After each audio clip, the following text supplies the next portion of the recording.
آئیے استغفار کے کچھ فائدے دیکھ لیتے ہیں، دنیاوی کیا ہوتے ہیں وہ بھی دیکھ لیتے ہیں۔ اللہ رب العزت نے نوح علیہ السلام کی سورہ نوح کے اندر اس حالت کو بیان کیا جب انہوں نے اپنی قوم کو دعوت دی، وہ قوم ایمان نہ لائی، اس کے بعد اب اللہ کی طرف رجوع ہوئے اور اللہ تعالیٰ سے کہا کہ اللہ اس قوم کو ہلاک کر دے، تو اس سے پہلے آپ بتاتے ہیں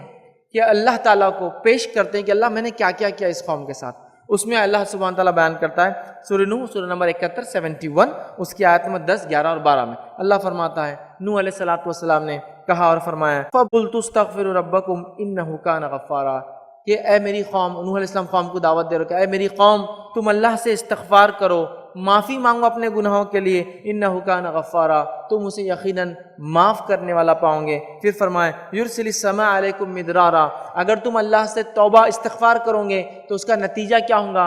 دنیاوی فائدہ کیا ہوگا، دنیا میں کیا فائدہ ملے گا، یرسل السماء علیکم مدرارا، آسمان سے اللہ تعالیٰ موسلا دھار نفع بخش بارش کو برسائیں گا۔ آج چاہے آپ جس بھی سیکٹر سے ہو، دنیا میں جو بھی پیشہ رکھتے ہو، آسمان سے تعلق آج بھی ساری انسانیت ہے، اگر بارش نہ ہو تو سارا سسٹم تہس نہس ہو جاتا ہے، چیزیں مہنگی ہو جاتی ہیں، لوٹ مار مچ جاتی ہے سماج میں، یاد رکھیں۔ تو لہٰذا استغفار کا ایک فائدہ جو نوح علیہ السلام نے اپنی قوم کو بتایا وہ یہ کہ اللہ تعالیٰ آسمان سے موسلادھار بہترین نفع بخش بارش کو برسائیں گا۔ دوسرا دنیاوی فائدہ کیا بتایا، غور سے سنیے، وَيُمْدِدْكُمْ بِأَمْوَالٍ وَبَنِينَ، اور تم کو مال میں بڑھا دیں گا، اور تم کو مال میں بڑھا دیں گا۔ کون سا انسان ہے جو مال نہیں چاہتا ہے؟ طریقہ یہاں ہے، یاد کسی کو دھوکہ دے کر، جھوٹ بول کر، سود پر کام کر کے مال نہیں بڑھتا ہے، یاد رکھیے، سمجھ رہے آپ،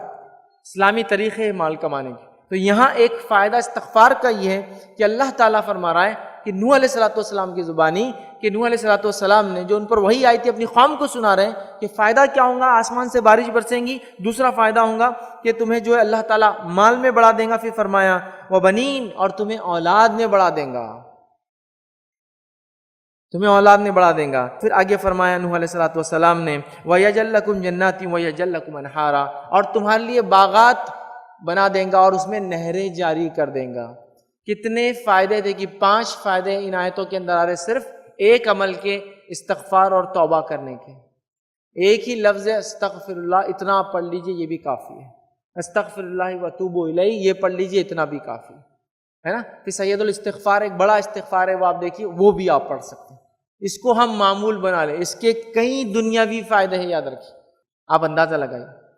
استغفار کے کتنے فائدے ہیں، آپ کر کے تو دیکھیے، اس عمل کو معمول بنا لیجیے، اس عمل کا ایسا بالکل کہ اٹھتے بیٹھتے صبح شام جب وقت ملے، جب یاد آئے، گناہ ہو یا نہ ہو، استغفار کی کثرت کیجئے، اس کے بڑے فائدے، بڑے دنیاوی فائدے یاد رکھیں جس کی کوئی انتہا نہیں۔